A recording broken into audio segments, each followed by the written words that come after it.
Prof. Dai Bioverso, falei do DNA, falei do RNA e agora eu vou falar do XNA. Mas como assim? Seria o terceiro ácido nucleico?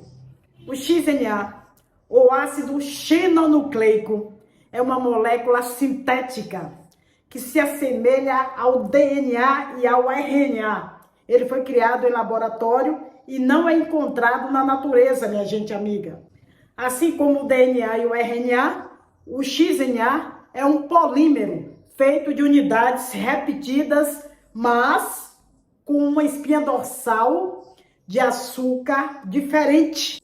A pesquisa sobre o XNA é importante por várias razões. Primeiro, compreensão fundamental. Estudar o XNA pode ajudar os cientistas a entender os princípios fundamentais da genética e como as informações genéticas são armazenadas, e também transmitidas. Número 2, aplicações biomédicas. O XNA pode ser usado para desenvolver novos medicamentos e tratamentos para doenças. Como é uma estrutura artificial, pode ser projetada para ter propriedades específicas que a torna útil em aplicações médicas. 3, biotecnologia.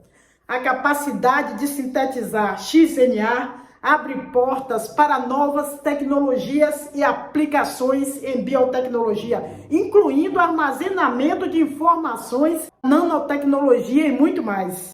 Origem da vida. 4. A pesquisa com XNA pode lançar luz sobre as origens da vida na Terra, ajudando a entender como as primeiras formas de ácidos nucleicos podem ter se formado e evoluído. E número 5, segurança e ética. Como o XNA é um composto artificial que não ocorre naturalmente, há considerações éticas e de segurança que devem ser abordadas, incluindo potencial impacto ambiental e riscos à saúde humana. O estudo do XNA é um campo emocionante e em crescimento e promete trazer muitas inovações e descobertas. Por ser uma área de pesquisa relativamente nova, ainda há muito a ser explorado e entendido, ok? Agora, por que esse nome xenonucleico? De onde veio essa palavra? Qual a origem? Xeno? Pois é, o termo xeno, na palavra xenonucleico, vem do grego xenos, que significa estranho ou estrangeiro. Neste contexto, ele é usado para indicar que o XNA é algo fora do comum ou estranho em relação aos ácidos nucleicos encontrados na natureza, como o DNA e o RNA, ok? Em outras palavras, o X em XNA representa algo que é diferente e artificial, não encontrado no mundo natural. O termo ainda ajuda a diferenciar o XNA dos ácidos nucleicos biológicos comuns e enfatiza a sua natureza sintética e exclusiva. A designação xenonucleico destaca essa diferença, enfocando o fato de que é um tipo de ácido nucleico que é estranho em comparação com o que normalmente encontramos em organismos vivos, tá ok? Se esse assunto caísse no vestibular, como seria mais ou menos a questão? Seria mais ou menos assim. Os cientistas têm explorado a síntese de ácidos nucleicos artificiais, como o ácido xenonucleico, que não ocorre naturalmente em organismos vivos. O estudo do XNA tem aplicações importantes em várias áreas, incluindo a compreensão das origens da vida e o desenvolvimento de novas tecnologias médicas. Ok? Considerando o contexto apresentado, qual das seguintes afirmações é correta sobre o XNA? Resposta, aqui. Alternativa A. O XNA é idêntico ao DNA em estrutura e função e é encontrado em todas as células vivas. Letra B. O XNA, o ácido xenonucleico, é uma molécula sintética que se assemelha ao DNA e RNA, mas com espinha dorsal de açúcar diferente. Letra C. O XNA é uma forma de RNA que é responsável pela síntese de proteínas em organismos unicelulares apenas. E letra D. O XNA é uma forma de DNA encontrada exclusivamente em organismos extremófilos, que vivem em ambientes extremos. E aí, qual seria a resposta correta, minha gente amiga? Muito bem, se você falou letra B de bola, você acertou. O XNA é um ácido nucleico artificial que tem uma espinha dorsal de açúcar, diferente do DNA e do RNA naturais, o que o torna único, né? E com potencial aí para diversas aplicações e pesquisas em medicina, ok? Essa questão aí testaria o conhecimento do aluno sobre a natureza do XNA e sua diferenciação entre os ácidos nucleicos naturais, um conceito fundamental em biotecnologia moderna, ok, gente? Você poderia até me pedir a fórmula do ácido xenonucleico, já que o DNA tem fórmula estrutural definida e o RNA tem fórmula estrutural definida. E qual seria a fórmula do ácido xenonucleico? Seria uma boa pergunta para você me fazer. Mas vamos fazer de conta que você me fez essa pergunta. Gente, vale mencionar que o termo ácido xenonucleico, XNA, se refere a uma categoria de ácidos nucleicos sintéticos, onde o açúcar da espinha dorsal é modificado.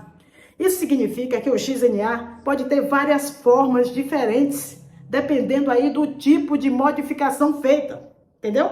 Então não há uma única estrutura de XNA, pois diferentes pesquisadores podem criar aí diferentes tipos de XNA, ok? No entanto, eu posso até fazer uma representação genérica do XNA, seria semelhante à do DNA e RNA, mas com um açúcar diferente na espinha dorsal. Se o DNA tem desoxirribose e o RNA tem a ribose, o XNA teria algum outro açúcar ou molécula similar, ok? Mais ou menos esse diagrama aqui que eu estou apresentando para vocês ali, ó, o açúcar X, tá vendo ali? Representa um açúcar modificado, usado na espinha dorsal do XNA.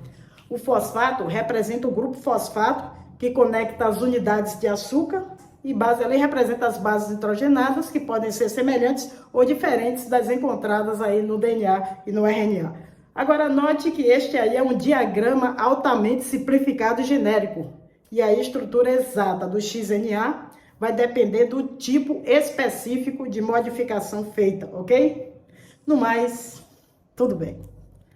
Então, mais uma vez, para você não estranhar, minha gente amiga, já que o DNA tem fórmula estrutural bem definida, o RNA também tem uma fórmula estrutural bem definida, e o XNA. Esse termo aí, XNA, não se refere a uma única estrutura específica, é bom repetir, mas a uma categoria de ácidos nucleicos artificiais, porque o açúcar da espinha dorsal é alterado. O XNA pode ter várias formas, dependendo do tipo de açúcar utilizado na espinha dorsal. Por exemplo, podemos ter HNA com açúcar de anidroexose, podemos ter o FANA com açúcar de anidroarabinose, podemos ter o DNA com açúcar de anidrotreose, entre outros. Cada um desses representa um tipo diferente de XNA e cada um tem sua própria estrutura, entendeu? O HNA, o ácido anidroexonucleico, é uma das formas de ácido xenonucleico que usa um açúcar anidroexose na espinha dorsal. A estrutura do HNA é semelhante à do DNA, com a principal diferença sendo a estrutura do açúcar. A estrutura exata do HNA pode variar, dependendo aí das bases nitrogenadas usadas e também de outras modificações. Como um diagrama simplificado, a estrutura de um nucleotídeo de HNA pode ser representada ali daquela maneira, tá vendo? Naquele diagrama ali, a anidroexose representa o açúcar modificado, usado aí na espinha dorsal do HNA. E fosfato e base têm os mesmos papéis que no DNA, certo? A fórmula química exata do HNA dependerá aí das bases específicas utilizadas e de quaisquer outras modificações feitas. Em termos de química orgânica, seria necessário um conhecimento mais detalhado da estrutura exata do açúcar anidroexose utilizado e das bases escolhidas para representar a fórmula química completa do HNA, ok? A pesquisa em HNA ainda está em desenvolvimento e detalhes adicionais sobre sua estrutura e propriedades podem ser encontrados aí em literatura científica especializada. Até a próxima aula, minha gente amiga. Obrigado por ter assistido ao vídeo. Prof. Dai Bioverso.